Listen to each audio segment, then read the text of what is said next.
Bonjour très chers abonnés, bienvenue sur ma chaîne YouTube. Aujourd'hui nous allons aborder un nouveau chapitre sur le thème des opérations d'investissement. Donc on va travailler aujourd'hui sur les opérations d'investissement. Investissement. Voilà. Nous allons aborder ce thème aujourd'hui. Nous allons continuer ce thème. Alors, dans la vidéo précédente, nous avons vu la définition du terme opération d'investissement. Nous avons vu la comparaison entre charge et investissement. Nous avons vu la comparaison entre charge et investissement. Voilà. Et aujourd'hui, je vais aborder avec vous une nouvelle notion sur les catégories d'immobilisation selon le plan comptable général. Donc, on va aborder aujourd'hui les catégories d'immobilisation selon le plan comptable général. Alors, qu'est-ce qu'on a comme immobilisation selon le plan comptable général? Le plan comptable général définit trois catégories d'immobilisation.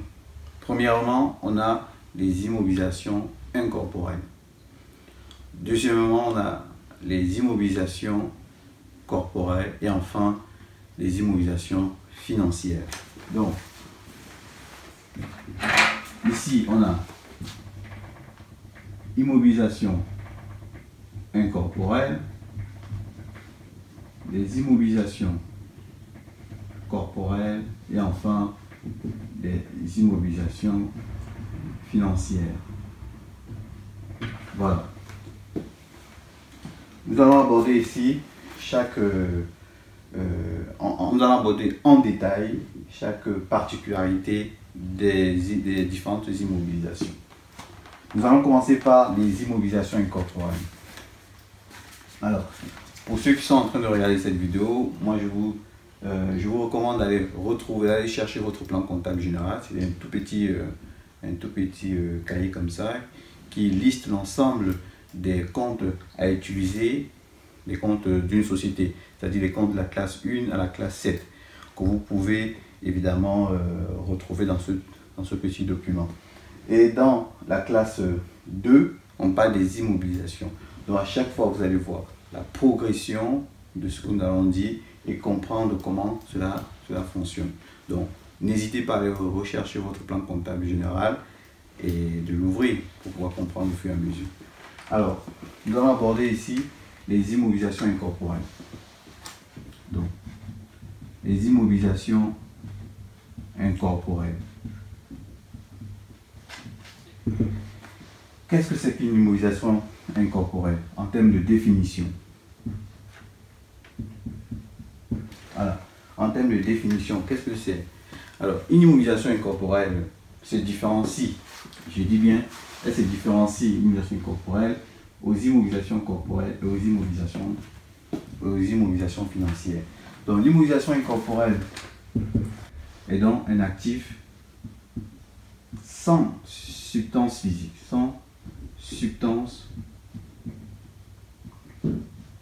physique, pour pouvoir différencier aux immobilisations corporelles. Donc, ça n'a pas un aspect physique, sans substance physique. Et pour pouvoir différencier les immobilisations incorporelles des immobilisations financières, on dira également que l'immobilisation incorporelle est une immobilisation non monétaire. Donc, on va dire ici actif non monétaire.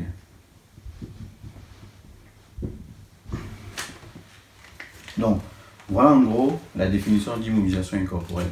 Donc, si on vous demande la définition d'une immobilisation incorporelle, il faudrait tout simplement avoir à l'esprit que l'immobilisation incorporelle se différencie des immobilisations corporelles et des immobilisations financières. Pour la simple raison que l'immobilisation incorporelle est donc un actif sans substance physique, le contraire d'une immobilisation corporelle, c'est également un actif non monétaire. Le contraire d'une immobilisation financière. Alors, quelles sont les différentes catégories d'immobilisation incorporelle? Qu'est-ce qu'on peut retrouver dans ces immobilisations incorporelles? Donc, on va prendre ici les catégories d'immobilisation incorporelle. Alors, on en a plusieurs. Si vous regardez dans le plan comptable, vous allez voir que les immobilisations incorporelles se retrouvent dans le compte 20. Dans le compte 20, on retrouve les immobilisations incorporelles dans le compte 20. Dans le compte 20. Donc, dans le compte 20, qu'est-ce qu'on a? On a les frais d'établissement. On va mettre ici les frais d'établissement.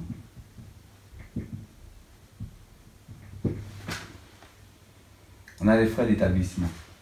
On a les frais de développement dans les immobilisations incorporelles. Vous pouvez également avoir dans les immobilisations incorporelles tout ce qui est concession, tout ce qui est licence, tout ce qui est marque. Vous pouvez également avoir tout ce qui est logiciel. Voilà, tout ce qui est logiciel.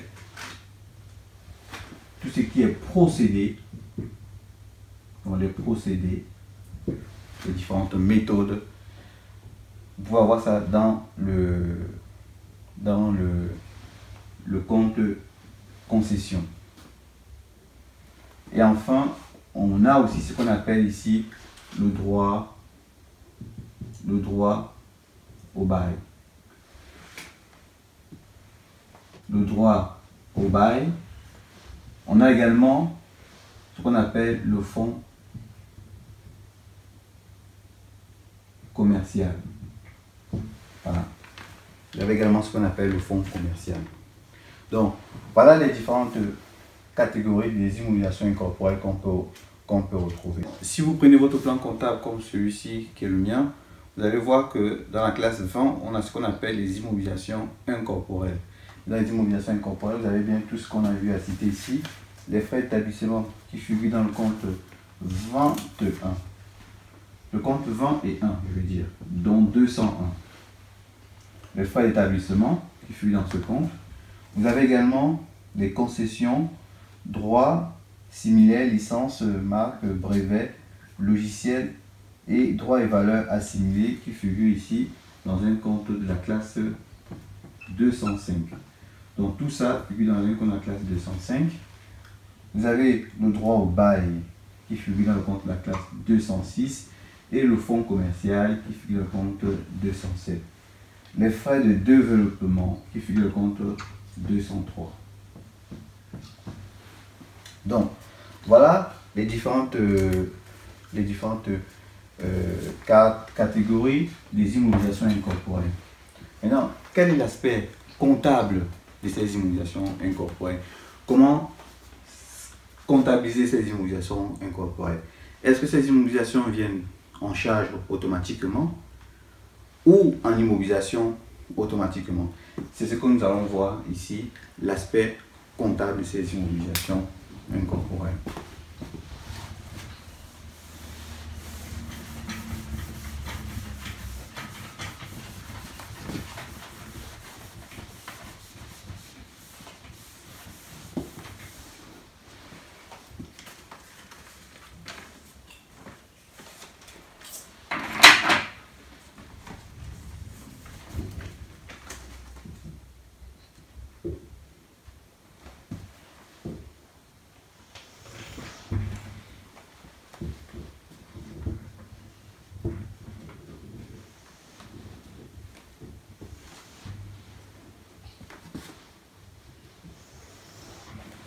Donc, dans ce petit tableau, nous avons décrit ici les immobilisations incorporelles, comment les comptabiliser comptablement, est-ce qu'il y a une méthode préférentielle ou non. Donc, nous allons commencer ici comme par les immobilisations financières. Les immobilisations incorporelles, je vais dire immobilisation incorporelle.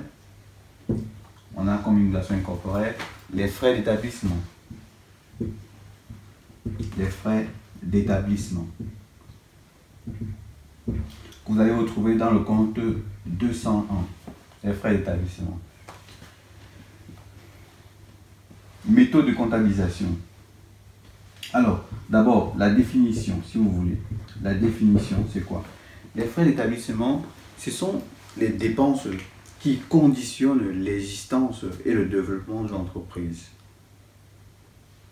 Je dis bien, ce sont des dépenses qui conditionnent l'existence et le développement de l'entreprise. Donc, conditionne, c'est le mot qu'il faut retenir.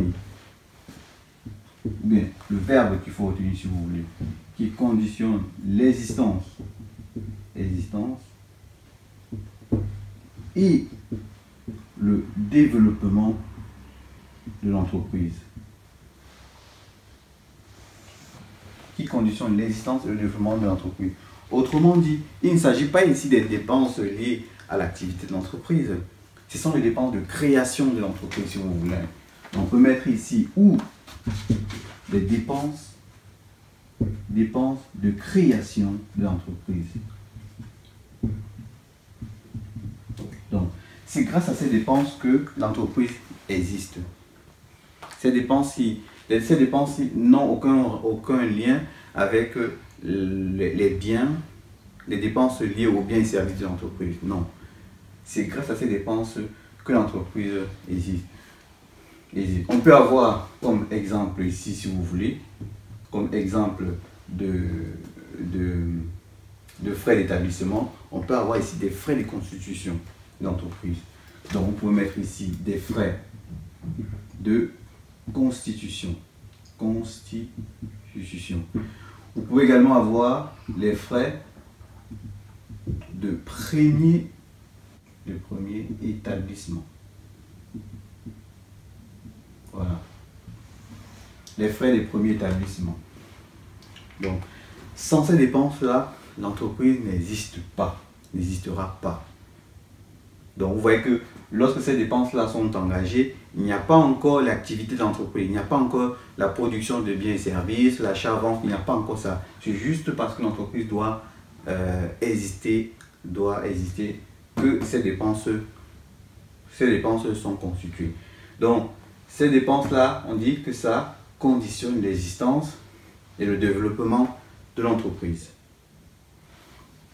Alors, quelles sont les règles comptables? Quelle est la règle comptable? On va mettre ici règle comptable. Alors, quelle est la règle comptable? La règle comptable, au fait, ce qu'il faut savoir, c'est qu'en comptabilité, on distingue ce qu'on appelle la méthode préférentielle de la méthode non préférentielle. Donc, deux manières de comptabiliser. C'est quoi une méthode préférentielle?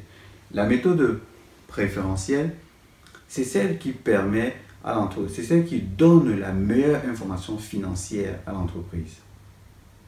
Hein? Elle est définie comme ça par l'autorité des normes comptables comme étant la méthode qui donne la bonne information financière à l'entreprise.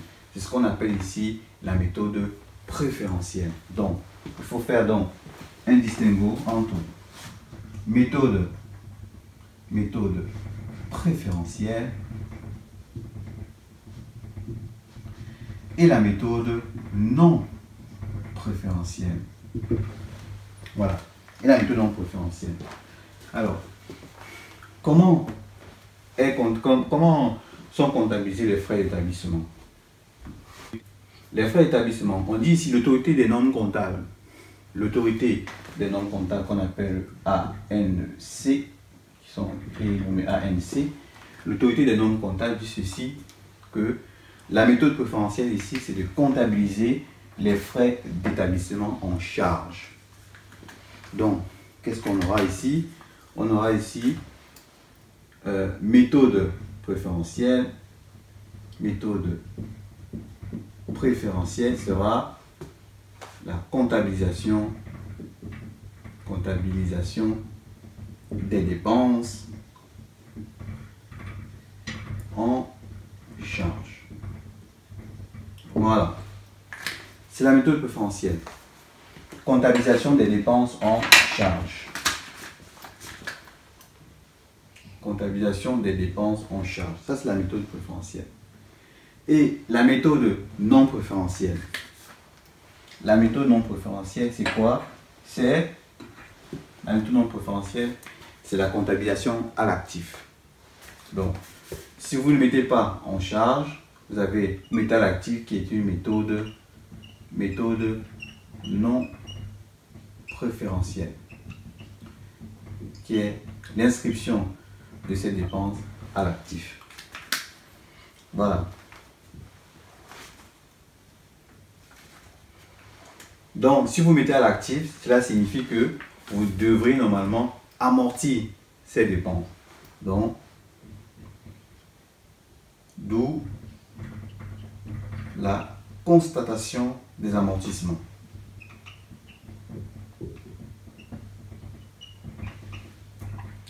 La constatation des amortissements. Donc, voilà ce qu'il faut retenir.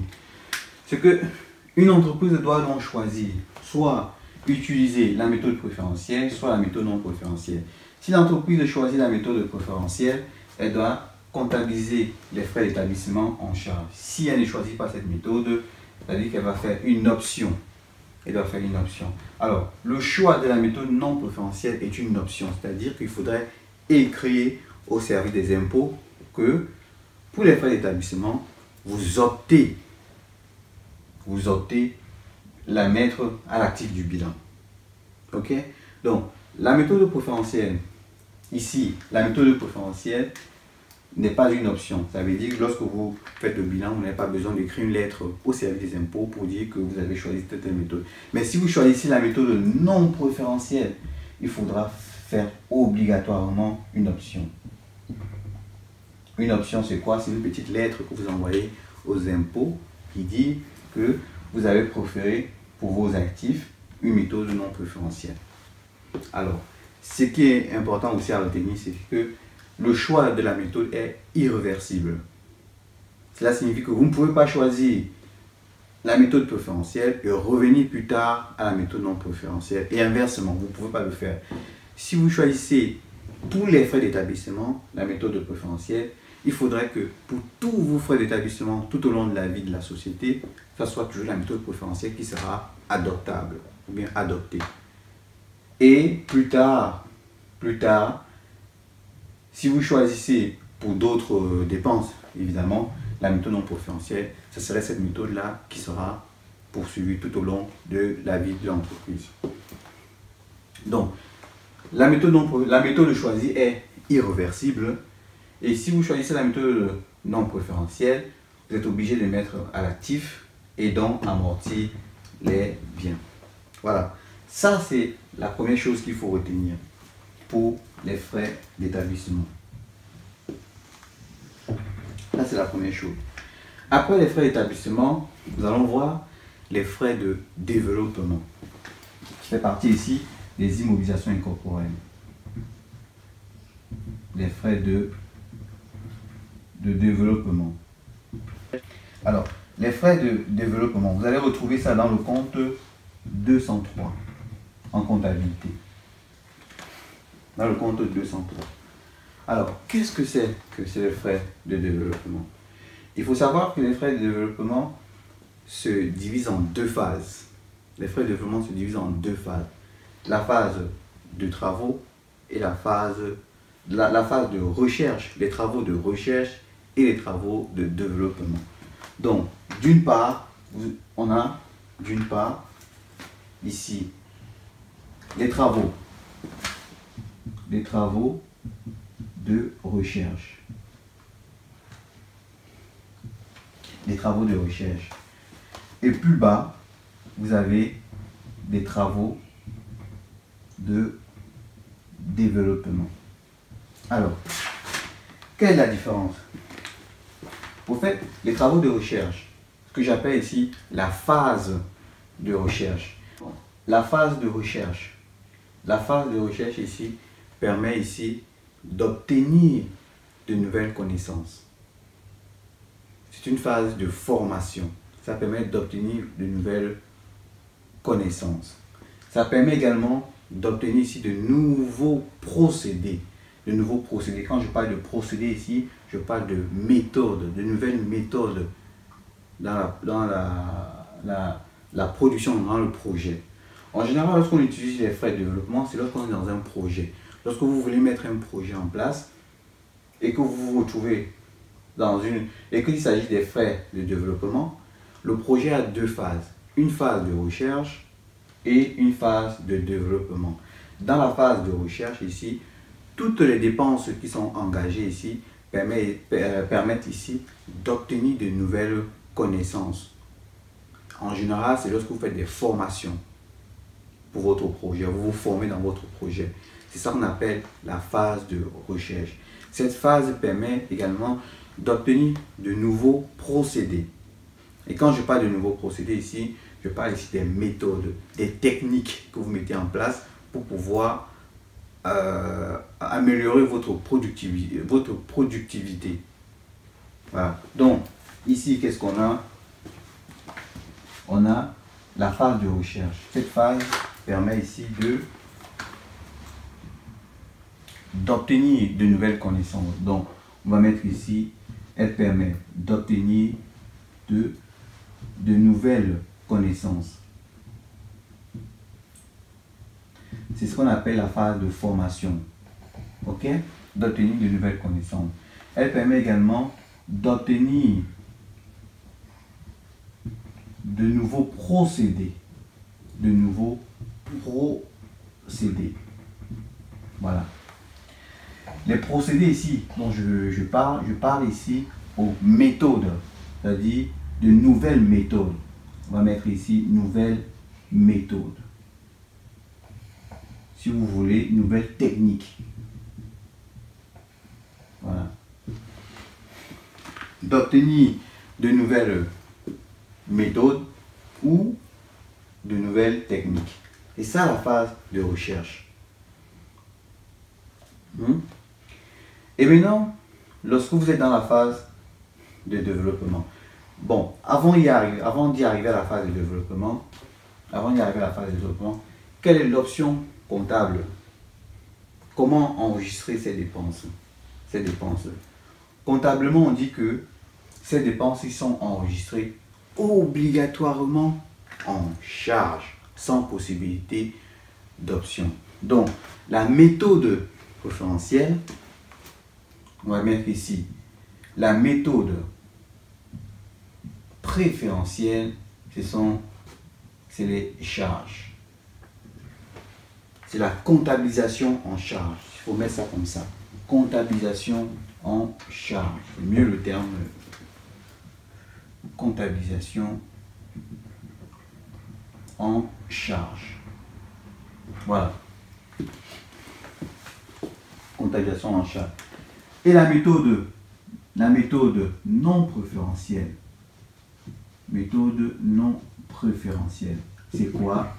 Il n'y a pas de méthode non préférentielle. Donc, vous êtes obligé, lorsque vous êtes dans les travaux de recherche et développement, vous êtes obligé de les comptabiliser en charge. Donc, ici, il n'y a pas de méthode, rien. On va mettre ici pas de méthode.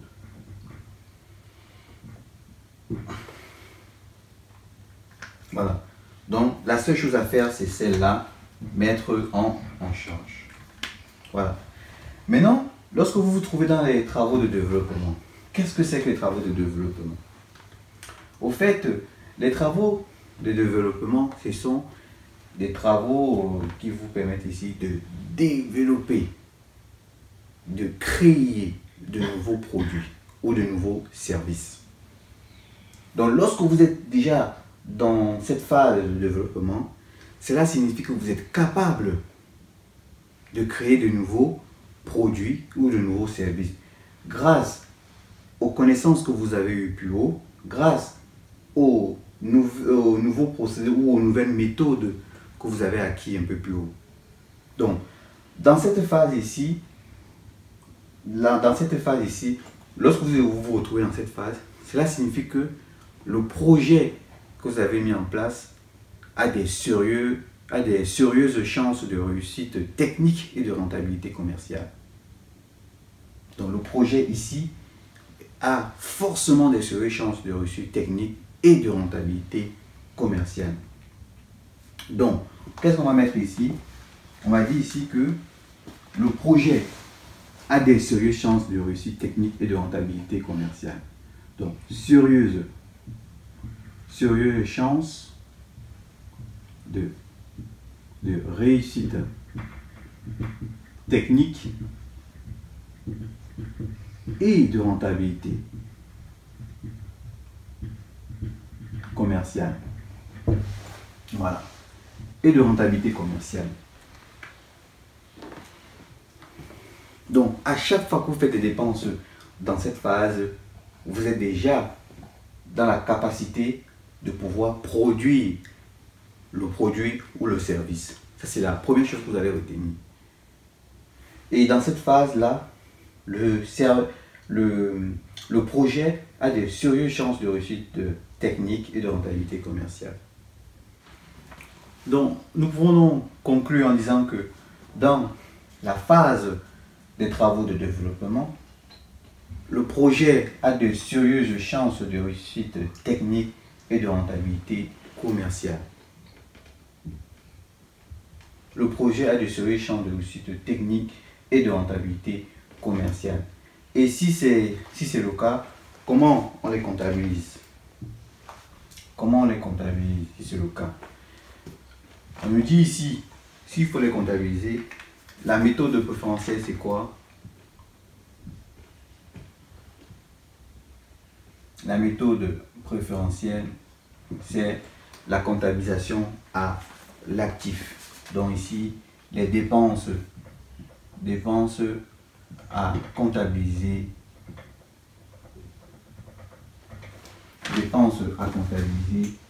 à l'actif. Voilà.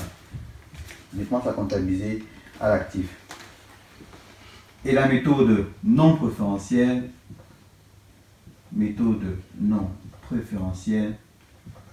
ces dépenses sont à comptabiliser en charge. Voilà. Les dépenses sont à comptabiliser en charge. Donc ici, on a l'actif et là, on a les charges pour la méthode non préférentielle. Donc, dans les travaux de développement, il faut bien distinguer la phase de recherche de la phase de développement. La phase de recherche qui permet d'obtenir de nouvelles connaissances via une formation ou qui permet d'obtenir de nouveaux procédés ou de nouvelles méthodes ou de nouvelles techniques. On a dit que cette phase de recherche est, les dépenses réalisées pendant cette phase de recherche est obligatoirement en charge et qu'il n'y a pas une autre méthode non préférentielle. Donc, c'est tout simplement la méthode préférentielle. Les dépenses engagées pendant les travaux de développement sont obligatoirement, les dépenses engagées pendant les travaux de développement signifie que le projet a de sérieuses chances de réussite technique et de rentabilité commerciale. Au fait, lorsqu'on est dans les travaux ou bien dans la phase de développement, cela signifie qu'on est capable de pouvoir créer le produit ou bien de créer le service. Et par conséquent, dès lors que il y a des sérieuses chances de réussite technique et de rentabilité commerciale, par conséquent, la méthode préférentielle voudrait que les dépenses engagées soient inscrites à l'actif du bilan. Et la méthode non préférentielle en charge. C'est à vous de faire le choix, sachant que le choix est irréversible. Alors, vous pouvez choisir pour les frais d'établissement la méthode préférentielle ici, c'est-à-dire les charges. Et pour les frais de développement, vous pouvez choisir la méthode non préférentielle, qui est quoi? Qui est les charges ici aussi. Ou bien vous pouvez choisir la méthode préférentielle, qui est l'inscription à l'actif. Donc, vous n'êtes pas obligé de choisir les mêmes méthodes, la méthode préférentielle pour toutes vos dépenses d'immobilisation incorporelle. c'est à vous de faire le choix par catégorie d'immobilisation. Sachant que dans le cas où vous serez confronté à la même catégorie, vous allez appliquer la même méthode pour toutes les dépenses liées à cette catégorie. Donc, pour les frais d'établissement, si j'ai choisi la méthode non préférentielle, c'est-à-dire l'inscription à l'actif, plus tard, si je fais une constitution, parce que lorsqu'on fait une constitution d'une société, il y a également les frais d'établissement qui ressortent. Dans ce cas, vous allez toujours appliquer la même méthode. Vous ne pouvez pas utiliser la méthode préférentielle et vice-versa. Lorsque vous êtes dans les frais de développement, vous pouvez choisir mettre les frais, les dépenses à l'actif, alors que ici, dans les frais de constitution, vous avez mis les dépenses en charge. C'est deux catégories différentes. Voilà. Donc, nous avons vu les frais d'établissement, les frais de développement. Nous allons voir les concessions. Alors, pour continuer notre tableau, nous allons voir la suite des immobilisations incorporelles. Nous allons voir ici les concessions, licences et brevets. Donc, concession, licence, brevet. Il y a aussi les marques ici. Concession, licence, brevet, marque. Nous avons les logiciels. Nous avons les logiciels également. Les procédés aussi, c'est-à-dire les méthodes. Voilà, nous avons les procédés. Comment cela est comptabilisé? Alors d'abord, ce qu'il faut savoir, c'est que vous allez retrouver ça dans le compte de la classe 205. Voilà. Dans la classe 205, vous allez retrouver ça. Donc, ici, il s'agit toujours des immobilisations incorporelles. Alors, comptablement, comment on peut dire, comment cela peut être comptabilisé de façon, cela peut être comptabilisé. Alors, on a soit l'utilisation de la méthode préférentielle, soit la méthode non préférentielle. Alors, il faut savoir qu'il y a des actifs. Si c'est ça, on va appeler tout ça des actifs, et c'est vraiment des actifs. Si ces actifs ont été acquis par l'entreprise, donc on va mettre ici actifs acquis, les actifs acquis par l'entreprise. On va mettre un S ici, par l'entreprise. La méthode, c'est quoi? C'est l'inscription de ces dépenses d'acquisition à l'actif. C'est ce qu'on appelle ici la méthode préférentielle. Donc, on va mettre ici à l'actif la méthode préférentielle. Donc, je vais prendre ici, je vais mettre acquisition par l'entreprise, 2 points. Méthode préférentielle, c'est l'inscription à l'actif. Méthode non préférentielle, c'est l'inscription en charge. Voilà. Maintenant, si ces dépenses ont été, si ces dépenses évidemment, si ces actifs ont été produits par l'entreprise, c'est l'entreprise qui les a créés eux-mêmes. Donc on va mettre ici actifs produits par l'entreprise elle-même, par l'entreprise elle-même. Produit ou créé, produit ou créé par l'entreprise elle-même. La méthode préférentielle, c'est quoi? C'est l'inscription en charge. Et la méthode non préférentielle, c'est l'inscription à l'actif. Donc, actif produit par l'entreprise elle-même. Quand je dis produit, je parle aussi de créer. Ça peut être les actifs qui ont été créés par l'entreprise elle-même. Ok? Donc, dans ce cas,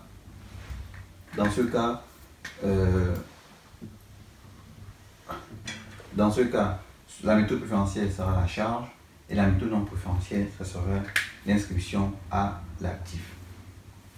Alors, ce qu'il faut remarquer, il faut remarquer un truc, c'est que il s'agit des concessions, licences, brevets, marques, logiciels, procédés, tout ce qui se trouve dans le compte 205. Il y a une exception ici. Lorsqu'il s'agit ici d'un logiciel créé ou produit en interne par l'entreprise, la méthode préférentielle change. La méthode préférentielle change. On dit ceci. Lorsqu'il s'agit, ça c'est la règle. La règle c'est ceci. Lorsque l'actif a été acquis par l'entreprise, la méthode préférentielle c'est l'inscription des dépenses en actif. Lorsque l'actif a été produit ou créé en interne par l'entreprise elle-même, la méthode préférentielle c'est l'inscription en charge. Ça c'est la règle. Maintenant, il y a une exception au niveau des actifs produits et créés en entreprise. Donc on va mettre ici toutefois. Ici,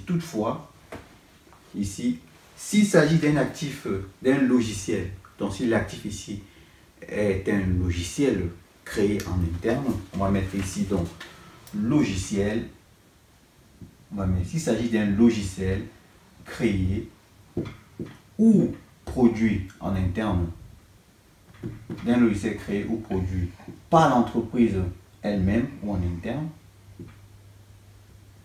par l'entreprise elle-même, dans ce cas, la méthode préférentielle va changer. Dans ce cas, les dépenses attribuées à cette création ou à cette production obligent l'entreprise de comptabiliser ces dépenses en immobilisation, c'est-à-dire à l'actif du bilan. Ça, c'est la méthode préférentielle. Donc, si l'entreprise a créé le logiciel ou produit le logiciel elle-même, elle est obligée de mettre cela à l'actif du bilan. Si et seulement si, elle est obligée de mettre cela à l'actif du bilan, si et seulement si le logiciel doit être utilisé par l'entreprise elle-même de façon durable.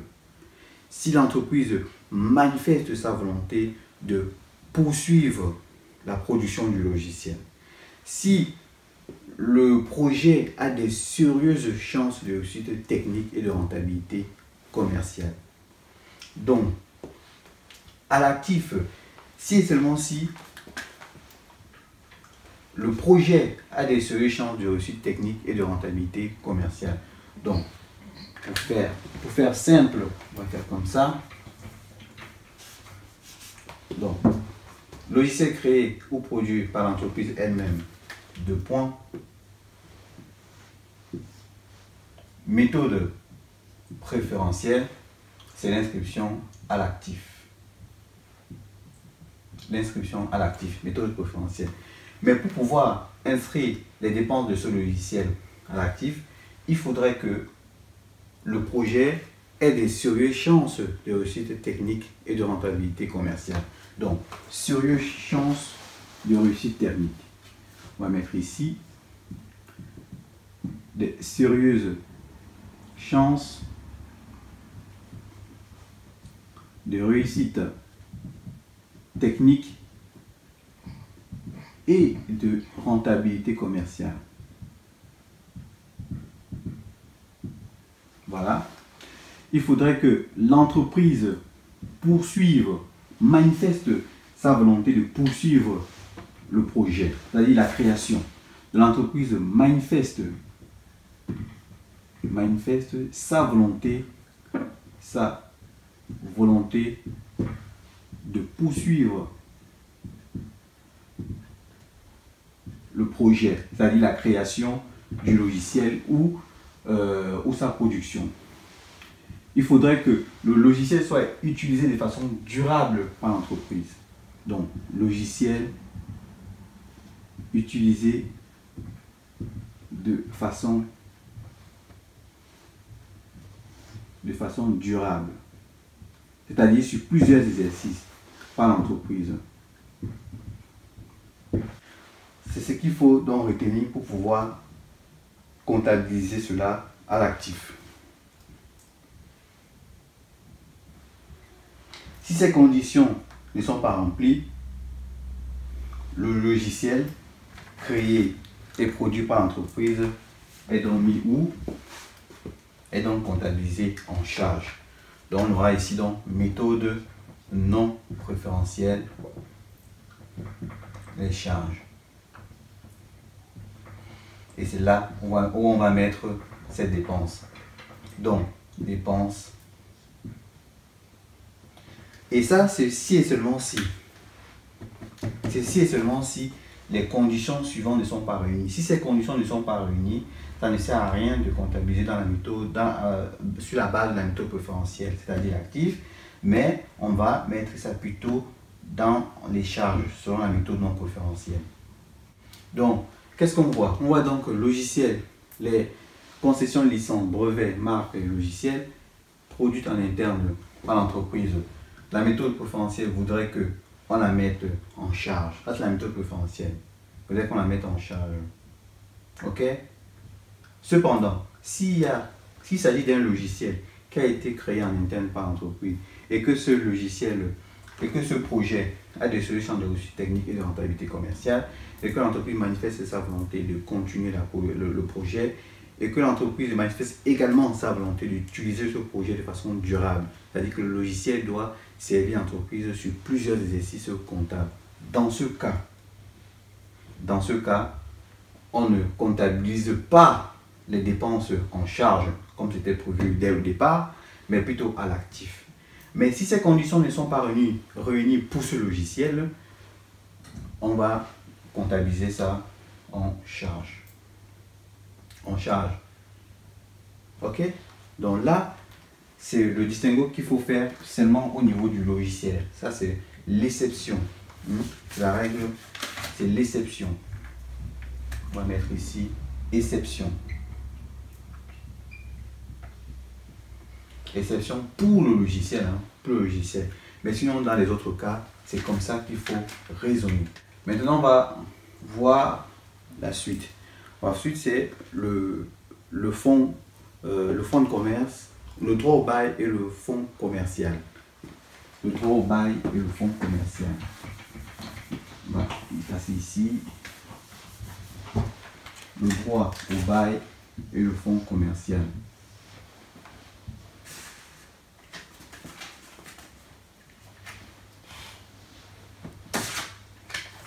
Donc, ici, on va mettre le droit au bail. Le droit au bail. Le droit au bail, qu'est-ce que c'est? Le droit au bail, au fait, c'est un élément incorporel du fonds de commerce.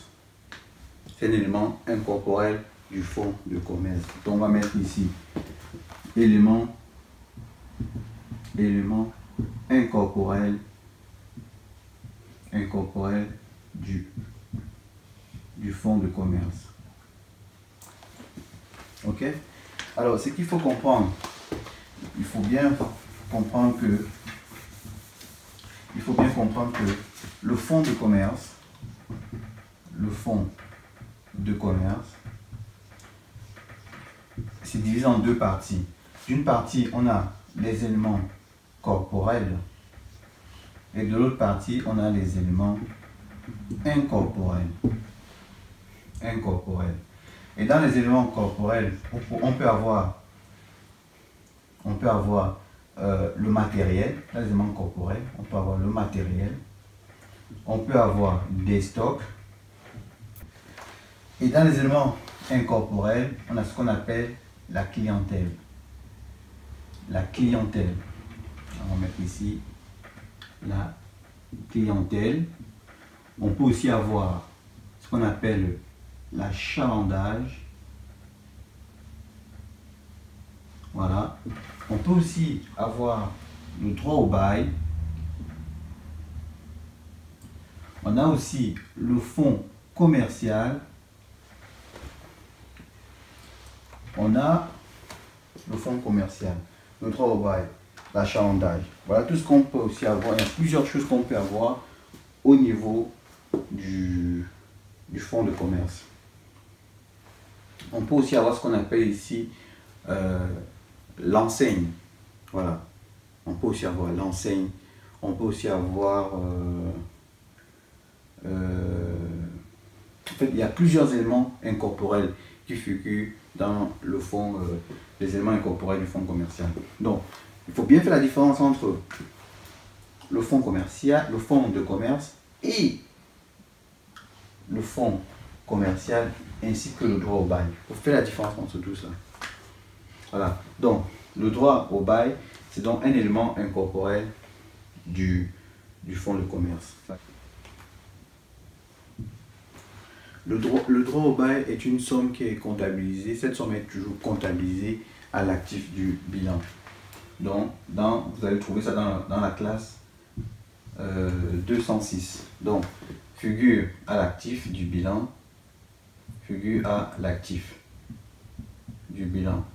Ici, il n'y a pas, ça c'est la méthode, il n'y a pas de méthode non préférentielle ici. Ici, tout est comptabilisé à l'actif. Mais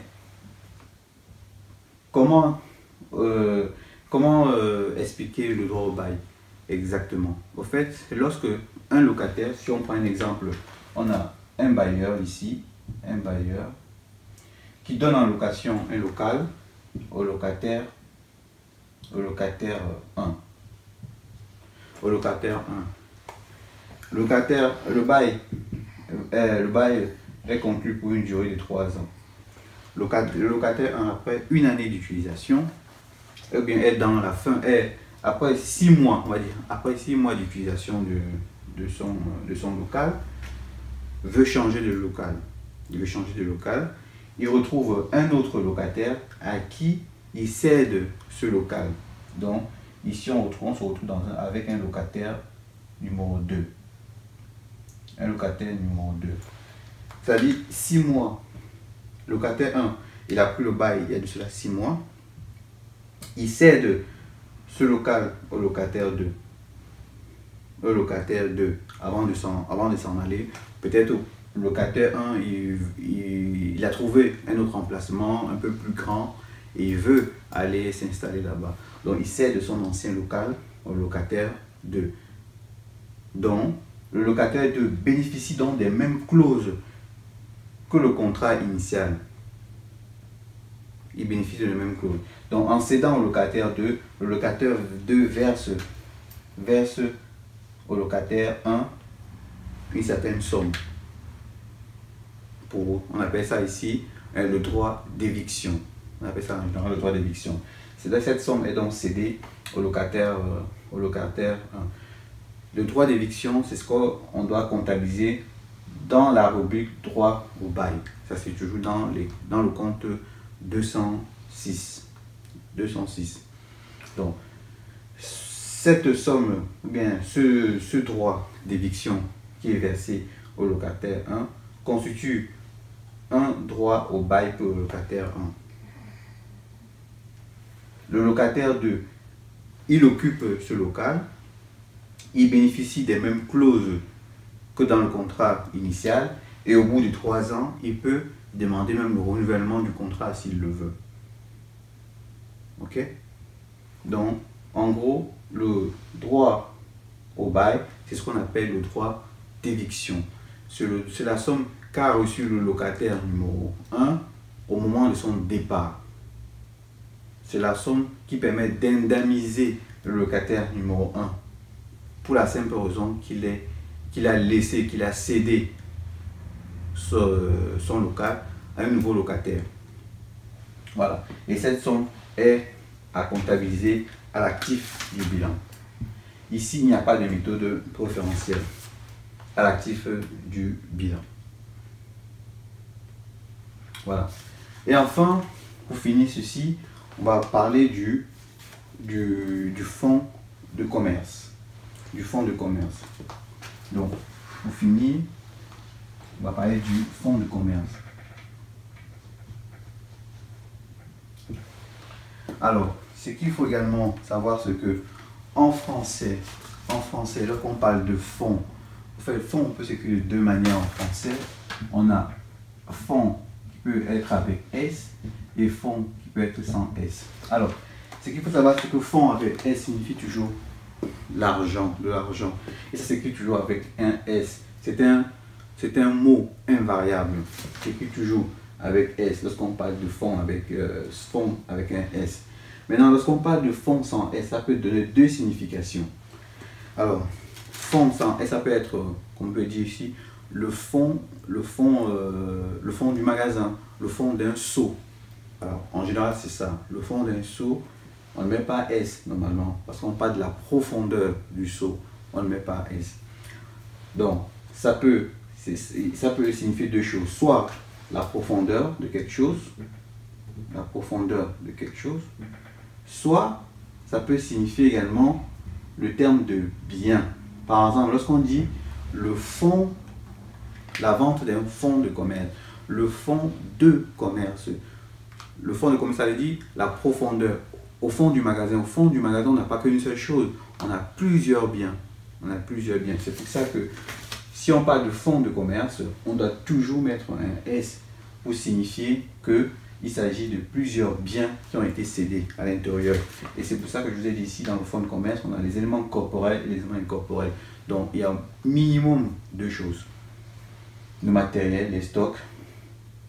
Et là, vous avez les éléments incorporels, la clientèle, chantage et tout ça. Donc, il faut bien faire l'allusion. Donc, fonds de commerce s'écrit toujours avec un S lorsqu'il s'agit de plusieurs choses dont on parle dans le fond du magasin, ou bien dans le fond de ce commerce, ou bien un seul S lorsqu'il s'agit spécialement d'une seule chose, par exemple le matériel. Ok? Alors, j'ai oublié de vous faire une définition ici de la clientèle. Qu'est-ce que c'est que la clientèle ici, dans les éléments incorporels? Les éléments incorporels, on a parlé de clientèle. Au fait, la clientèle ici, c'est les clients habituels d'une entreprise, les clients réguliers d'une entreprise. Donc, lorsqu'on vend son fonds de commerce, on peut aussi vendre sa clientèle, c'est-à-dire vendre ses clients réguliers. Et après, on a aussi l'achalandage. L'achalandage, qu'est-ce que c'est? L'achalandage, c'est ce qu'on appelle les clients de passage. Les clients de passage, ce sont des clients inhabituels d'une entreprise. Par exemple, en période de vacances, on a souvent des clients qui ne reviendront jamais, qui nous achètent quelque chose et qui ne reviendront jamais. C'est ce qu'on appelle l'achalandage. Voilà. Donc, le fonds de commerce, on a vu. Ici, on va voir le fonds commercial. Le fonds commercial. Le fonds commercial, qu'est-ce que c'est?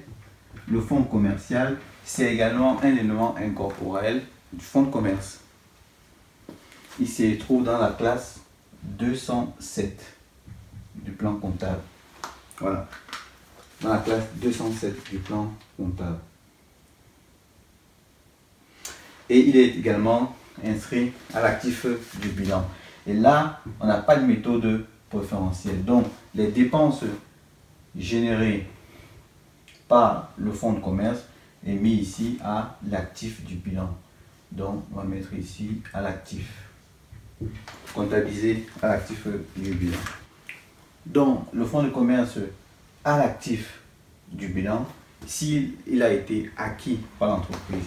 Donc, fonds de commerce à l'actif, s'il a été acquis par l'entreprise, c'est-à-dire que l'entreprise a déboursé une certaine somme d'argent pour avoir ce fonds commercial.